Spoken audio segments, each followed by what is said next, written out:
I'm going to come back in another 1,000 years. So I know I'm here.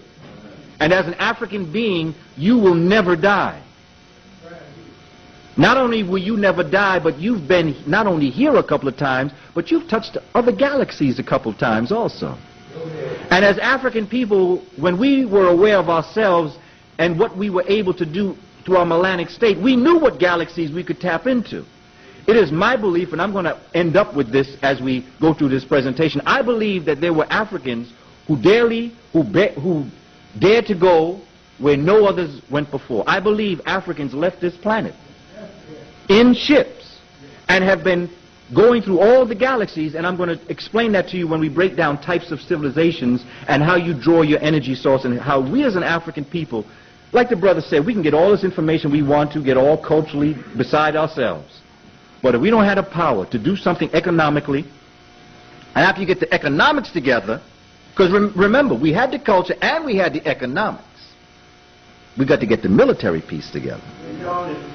You see, because you may have all the money you want, all the culture you want, but if they got the big guns, you know, it's like when you on that boat, you know. Right. And that man on the end is very haughty and proud. He says, I got the lifeboat. But that old dingy man on the end says, I got the gun, give up that boat. You see, it don't make a difference what you have. If someone can take it from you, then you might as well not have it. So as a nation, we have to start thinking of very serious things that make people very nervous. But we have to do it in a way that I'm not going to whisper it anymore.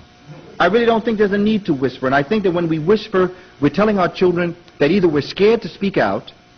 Now, I understand there are times we have to speak to our family members alone. I have no problem with that. But I think we're whispering too much. And I think we're giving the children an impression that we're scared. And, you know, we were the warriors of the world at one time, until the gun came along. You know, the gun is a coward's instrument, by the way, even though we invented that too. Because the gun says that I can't tangle with you human to human because you'll hurt me. So I need to be able to stand back from you and fire something at you to knock you down before you can get to me, because I'm afraid for my life in your presence. So that then when you take this gun and then you multiply it so that you shoot more than one bullet, that tells me that not only am I afraid of you shooting once, I'm afraid I'm not going to kill you, I want to get you a couple times. So then comes the machine gun. Then comes the formation of being able to stand on one continent and press a button to send a missile over to another continent. Not only do I not want to have to see you when I kill you, I don't want to be on the same continent when I kill you. So all of this war power, all of these guns are their own demise. Because what African folk are going to do is going to find a new way to create war power using what is out here now. But if we don't get into the state of nation building, then we're going to miss the whole point. So we've got to understand who we are and what we are and what we have done in situations that we have been. And Moors were pretty much in the same situation except for a few differences that we are in today. There was a group of African folk in this area known as the Garamantes. The Garamantes were the Africans from whence Hannibal came out of. Hannibal was a descendant of the Garamantes. St. Augustine was a descendant of the Garamantes.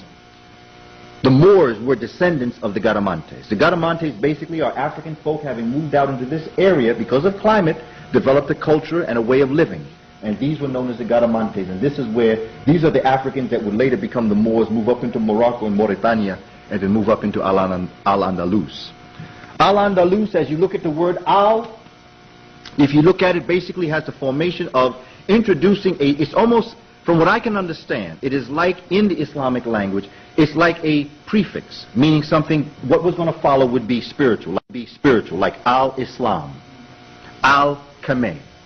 See, there is a spiritual formation using the word Al, which of course our word is all. Al-Anda. Anda means to walk in Spanish. Luz. Someone want to help me? Light. So Al-Andalus means to walk in the spiritual light.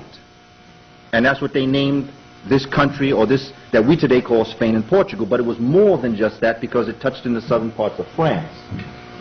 So the Garamantes were the North Africans, and they were contemporaries of the Kemites. In other words, when the Kemites had their wonderful civilizations, the Garamantes were also doing things. See, we're caught up in Egypt where we look at the pyramids and we look at, but we don't know that at the same time Egypt was flourishing, so was Sudan and Ethiopia. So was northern parts of Africa, including Western Africa. But you see, Egypt is the doorway to African wisdom by the European. They entered Africa through Europe. That's the only thing they know. So therefore, to them, when they write books, everything deals with Egypt. But as an African people, there were things going on in Africa that's just as dynamic. I'll give you another example in social studies. We teach our children about Native Americans, but what we do is that we take the same route Europeans took. We look at the Native Americans along the East Coast when we start teaching children about Native Americans. We don't teach them about what was going on down here. We teach them Native Americans in the East Coast, basically where the 13 colonies were. The reality of it is that to understand a Native American nation, you've got to look at the Mississippi River. Because the Mississippi River to Native Americans was what Happy was to the Africans.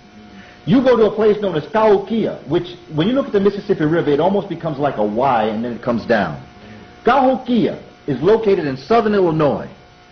It is the largest pyramid in the northern hemisphere. There are over 110 pyramids along the Mississippi River.